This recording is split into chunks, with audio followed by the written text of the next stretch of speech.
The void between stars is a lonely place. You know this better than most.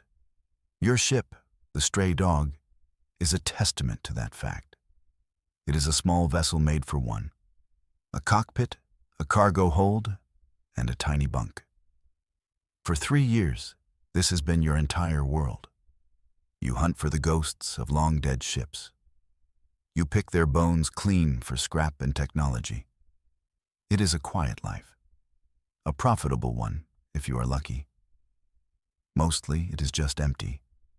Your route is a well-worn path, a circuit through a forgotten shipping lane, the same debris fields, the same asteroid clusters, the same deep space radiation hissing over the comms. You were sipping lukewarm synth coffee. You were thinking about a new power converter. Then the signal came. It was not the usual chatter of the void, not a distress call, not a pirate lure. It was clean, a simple repeating mathematical sequence, an elegant prime number cascade. It cut through the background noise like a knife.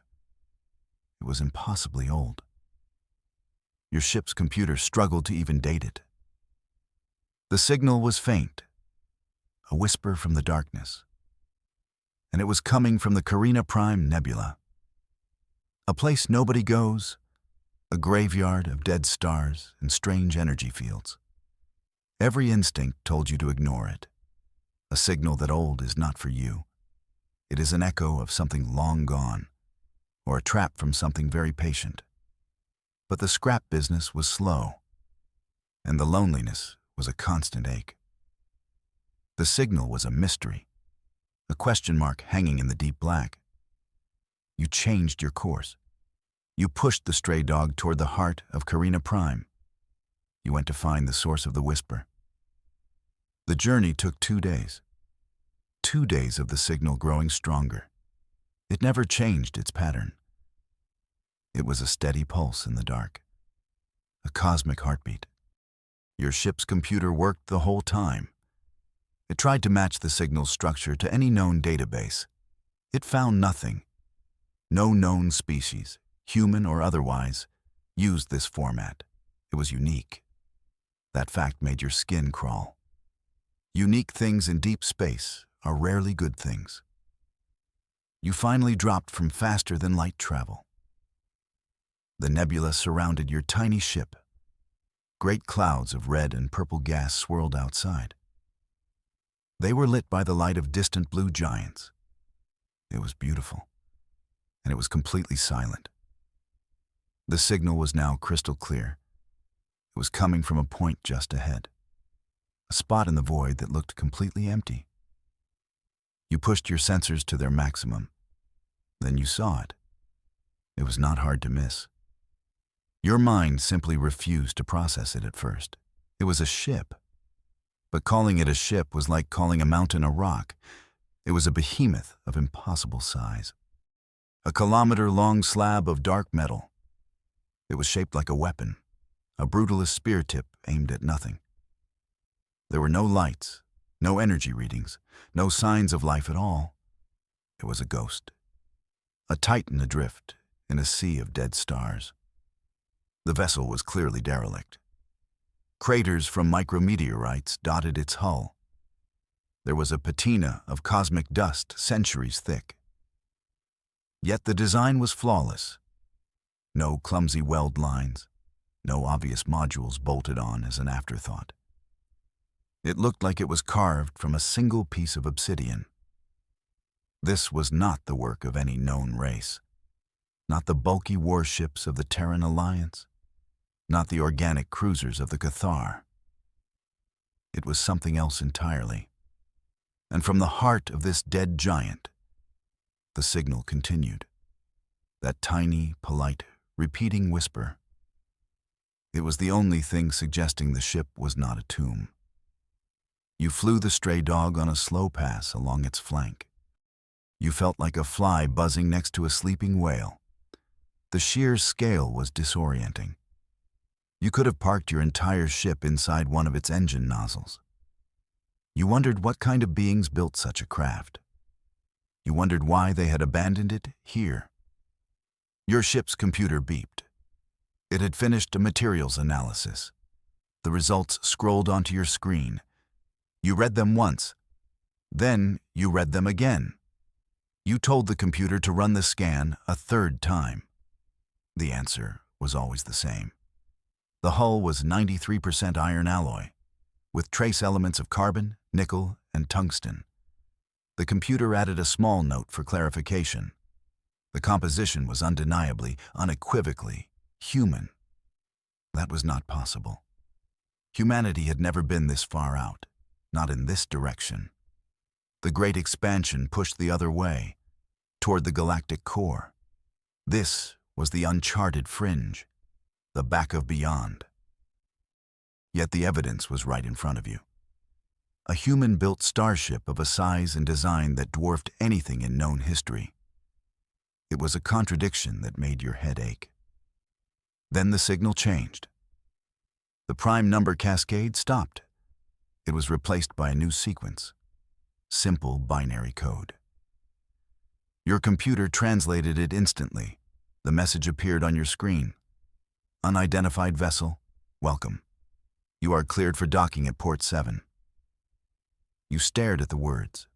It was an invitation, a polite, automated welcome mat, laid out on the doorstep of the biggest mystery in the galaxy.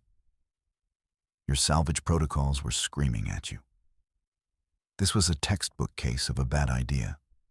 A ghost ship of unknown origin, in a nebula that eats explorers for breakfast, a ship that should not exist. But the invitation was there. Port 7, as if it was expecting you. You looked at your fuel gauge. You looked at your empty cargo hold. The biggest score of all time was waiting for you. All you had to do was knock. You keyed your comms. Stray dog requesting permission to come aboard. The binary signal repeated. You took that as a yes. The docking bay doors were massive. They slid open without a sound. A soft white light spilled out into the void. It was a stark contrast to the ship's dead exterior. Your small vessel floated inside. The bay was cavernous. It was clean enough to eat from. You could have fit a dozen of your ships in here with room to spare. Clearly, they did not have a problem with parking space. Magnetic clamps engaged your hull with a gentle thud. An umbilical extended and sealed against your airlock. The process was entirely automated. It was smoother than any high-tech starport in the core worlds. A green light flashed above the umbilical's entrance. The pressure was equalized. The air was breathable. According to your sensors, it was a perfect mix of nitrogen and oxygen. Standard Earth atmosphere. You put on a simple breather mask anyway. Old habits die hard. You cycled your airlock and stepped out of your ship. The first thing you felt was the cold. It was a deep, penetrating chill, the kind that settles into your bones. The second thing you felt was gravity. Normal, 1G gravity, pulling you down to the deck. That was the most terrifying thing so far. Gravity meant power, a lot of power. This ghost was not dead. It was sleeping. The silence was absolute. Your footsteps echoed in the immense space. You walked down the ramp of your ship. The deck was a dark, polished metal. It was free of dust. You looked up. The ceiling was lost in shadows far above. You were in a cathedral of silence. The only sound was your own breathing. You followed the soft white guidelights on the floor. They led you out of the docking bay. They guided you into a long, wide corridor. The halls were just as grand, and just as empty. The architecture was stark and beautiful. Long, sweeping curves, high, vaulted ceilings. There were no decorations, no signs of wear and tear. It felt less like a ship and more like a monument. You passed by massive doors, each one sealed tight. You wondered what lay behind them. Crew quarters for 1,000 souls, forgotten science labs, an impossibly large cafeteria. You kept walking for what felt like an eternity. The silence pressed in on you. You started humming to yourself just to break it. It was a stupid little tune from a commercial you saw once. It felt profane in this silent, solemn place. You were looking for the bridge. In a ship this size, it had to be at the front. You followed the main corridor, hoping it would lead you there. You felt a growing sense of awe and a growing sense of dread. Whoever built this ship, they were not like you. After 20 minutes of walking, you found a central lift. It was a simple, glowing platform in the middle of a vast atrium. You stepped onto it. A map shimmered into existence in the air before you. A holographic layout of the entire ship. It was incredibly detailed. You saw engineering deep in the tail. You saw cargo bays larger than city blocks. And at the very top, the command deck, you touched the glowing icon. The lift ascended without a sound. The doors to the bridge slid open. It was a massive, circular room. A dome of transparent metal formed the ceiling. It showed the swirling colors of the Carina Prime Nebula. The view was breathtaking. Consoles and control stations were arranged in tiered circles. They faced a central command chair. It was all dark, all silent. A mausoleum for a forgotten age of command. You walked through the rows of dead consoles. You ran your hand over the cool, smooth surfaces. The design was strange. The chairs were built for humans. But the controls were a mix of touch screens, physical switches, and things you did not recognize. Hollow emitters and strange crystalline interfaces. You made your way to the front of the room, to the captain's station. There on the main console, you saw it. A small, faded symbol. It was etched into the metal just below the main screen. It was a circle. Inside the circle was a stylized eagle with its wings spread wide. It was clutching a bundle of arrows in one talon and an olive branch in the other. Your blood ran cold. You had seen that symbol before, in history files, in museums. It was the Great Seal of the United States of America, a nation that ceased to exist centuries ago, a relic of old Earth, found in a ghost ship at the edge of the galaxy. You reached out a trembling hand. You touched the faded seal. The moment your fingers made contact, the console before you flickered to life. A single line of text appeared on the screen. It read, "Audio log, final entry, Captain Eva Rostova." Below the text was a single icon, a play button. Your heart was pounding in your chest. A message from the past, a voice from a lost world. You hesitated for only a moment. You had to know. You pressed the play icon. The speakers on the console crackled. Then a voice filled the silent bridge. It was a woman's voice. It was tired, full of a deep and profound weariness. But it was also strong, resolute. "This is Captain Eva Rostova, final log of the Starship Argent." She paused. You could hear her take a slow, steadying breath. "The war is lost," she said. Her voice was clear of any static, as if she had recorded it only yesterday. "The shattering is complete. The dominion of man is broken. Our fleets are scattered. Our worlds are glass. The great enemy has consumed everything." The words hung in the air. The dominion of man? The great enemy? These were terms from no history you knew. "The Argent was not a warship," the captain's voice continued. "We were an escape, a final, desperate gamble.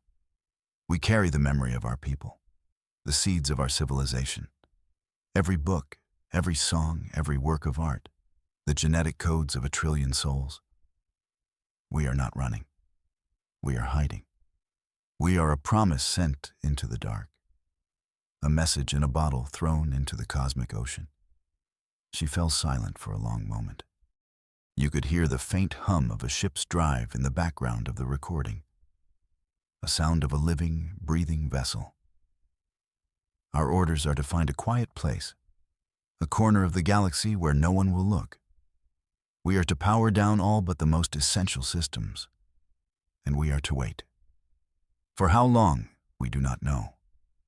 We wait for the galaxy to forget us. We wait for a child of Earth to find us. Her voice cracked with emotion on the last few words. May they be worthy of this inheritance. Captain Rostova, signing off. The recording ended. The console went dark. Silence returned to the bridge. You stood there, stunned. The ship was not a derelict. It was a time capsule, an ark filled with the lost knowledge of a forgotten human empire. You were the child of Earth she spoke of. You had found their message. The weight of the discovery was crushing.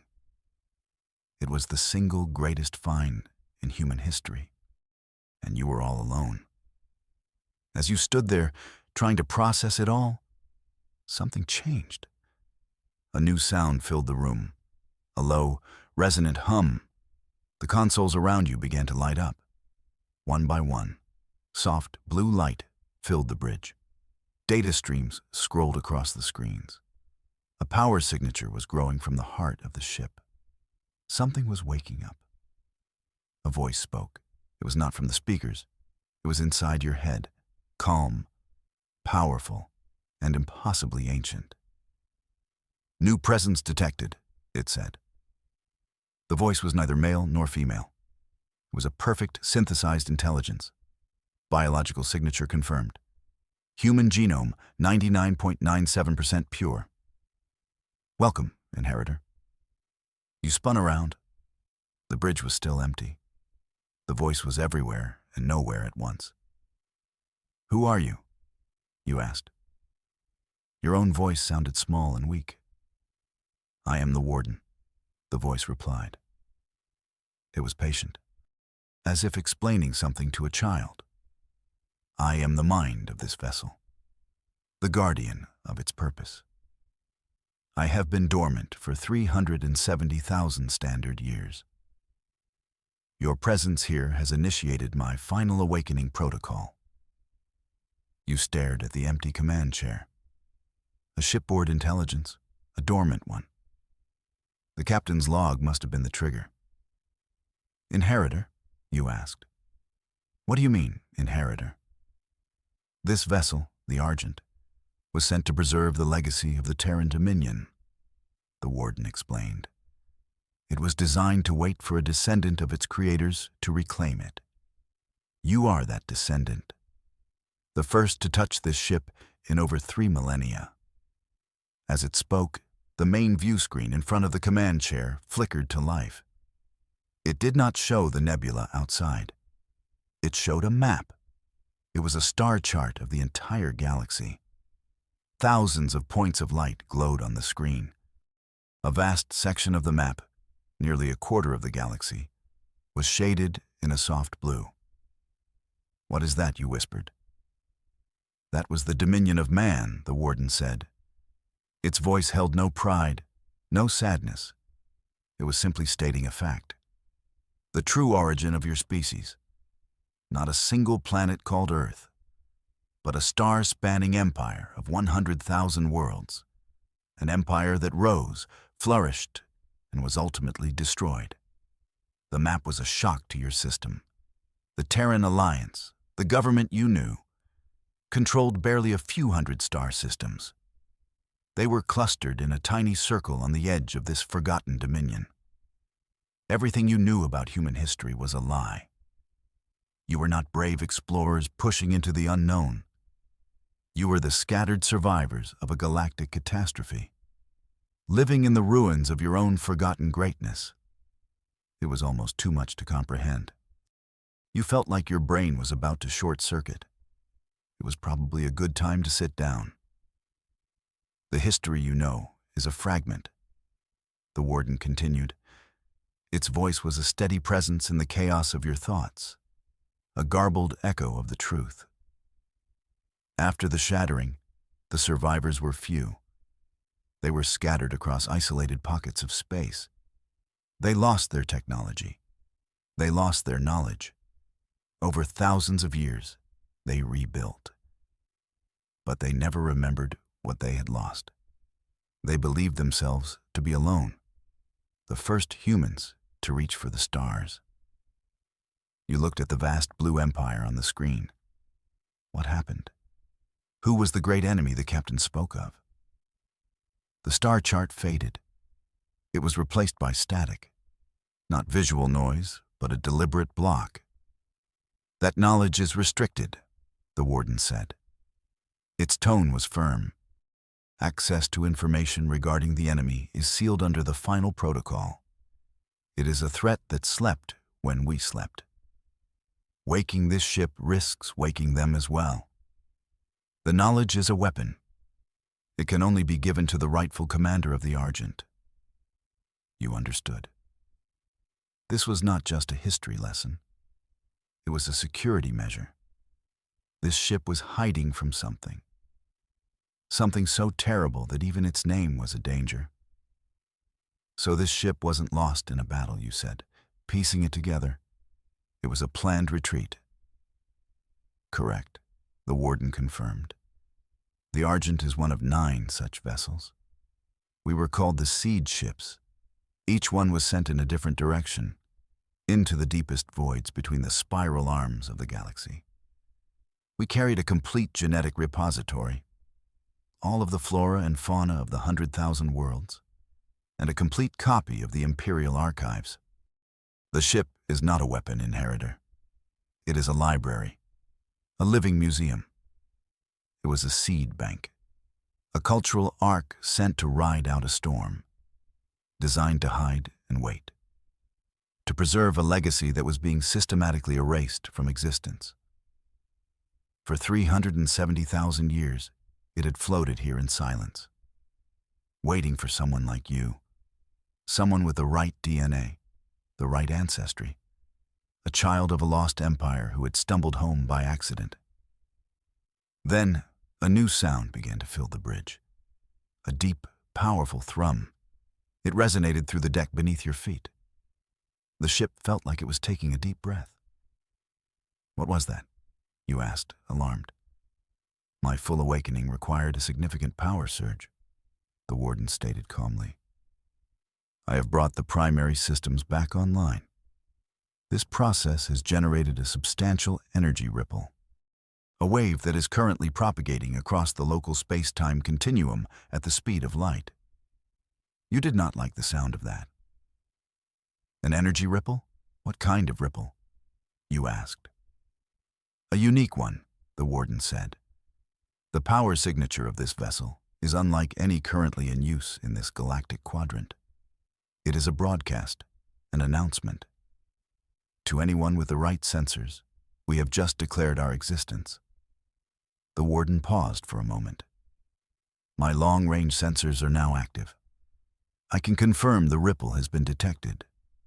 Multiple galactic powers have taken immediate notice. You felt a knot of dread tighten in your stomach. You're telling me you just rang the dinner bell for the entire neighborhood? That is a crude but accurate analogy, the warden replied. Its deadpan delivery was almost comical. Almost. Response is expected. This vessel represents a technological leap of several thousand years. It is a prize of immense value. They will be coming for it. You walked back to the main view screen. You had 1,000 questions, but one stood out above all others. How is this ship still running? You asked. After all this time, the captain's log, the gravity, you. It must require an incredible amount of power. The Argent is not powered by a fusion reactor, the warden explained. The star chart disappeared. It was replaced by a live video feed. It showed a massive spherical chamber at the heart of the ship. In the center of the chamber, suspended in a web of magnetic fields, was a perfect sphere of absolute blackness. It did not reflect any light. It consumed it. The space around it was warped and distorted. The ship's power source is a contained gravitational singularity, the warden said. A man-made black hole, smaller than a grain of sand, but with the mass of a large moon. It is perfectly stable, and its energy output is nearly infinite. It has powered this ship's dormant systems for 300,000 years.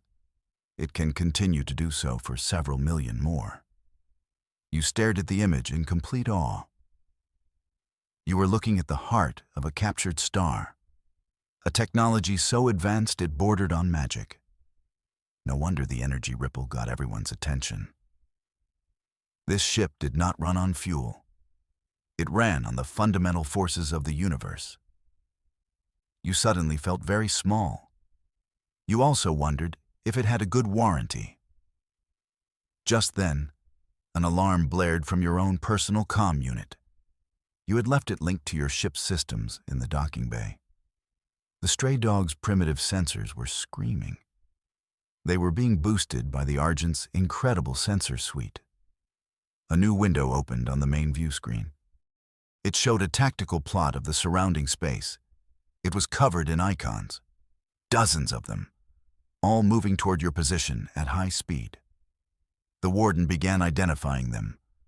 Multiple fleets are converging on this location, its calm voice announced. I am tracking 3 battle groups of the Cathar, a reptilian warrior race, 4 swarms of the Zethreek, an insectoid collective, and a smaller, faster flotilla from the Terran Alliance, your own people.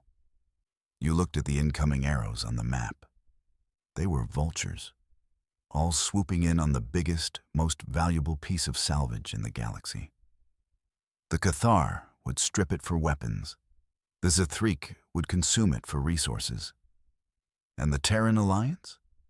They would classify it, bury it. They would never let the truth of the Dominion come out. Your incredible discovery was about to become a war zone. You were caught in the middle. They will arrive in approximately 2 standard hours, the warden stated. Their communications indicate they are not planning to negotiate. You laughed. It was a short, sharp, humorless sound. Of course not. You felt a wave of despair wash over you. You had found the keys to a kingdom, only to learn that kingdom was about to be torn apart by wolves. You were just a scavenger. You had a tiny, unarmed ship. What could you possibly do? That is not entirely correct, the warden said, as if reading your thoughts. You are a scavenger, but you are also the inheritor. My final protocol has been waiting for this moment. It was designed for this exact contingency. You turned away from the tactical display. You looked back at the empty command chair. What final protocol? My purpose was to safeguard this vessel until a compatible human was found, the warden explained. A human with the correct genetic markers from the Dominion era. My analysis of you is complete. Your DNA is a near-perfect match for the command lineage of the Rostova family. You are a direct descendant of Captain Eva Rostova. The news hit you like a physical blow. You were related to the woman from the recording, the captain of this very ship. It was not just an accident. It was destiny. A circle closing after thousands of years. My directive is clear. The warden's voice filled the bridge. It held a new resonance, a sense of purpose. The time for hiding is over. The time for waiting has ended. The Argent needs its captain. I am authorized to offer you full command of this vessel, its systems, its knowledge, its power. All of it will be yours. You are the heir this ship was waiting for. The offer hung in the silent air. The weight of it was immense. On one hand was your old life, the quiet, lonely existence of a scavenger. You could run, take your little ship and disappear into the nebula before the fleets arrived. They would never find you. On the other hand was this, a legacy, a birthright, the chance to command a vessel beyond your wildest dreams. and the responsibility for all of humanity's lost history. The fleets were coming. The vultures were circling. You looked at the command chair. It was not just a piece of furniture anymore. It was a throne, a symbol of a power that could change the galaxy. You thought of the tired, hopeful voice of Captain Rostova. She had thrown a bottle into the ocean. You had found it. How could you turn away now? You walked to the command chair.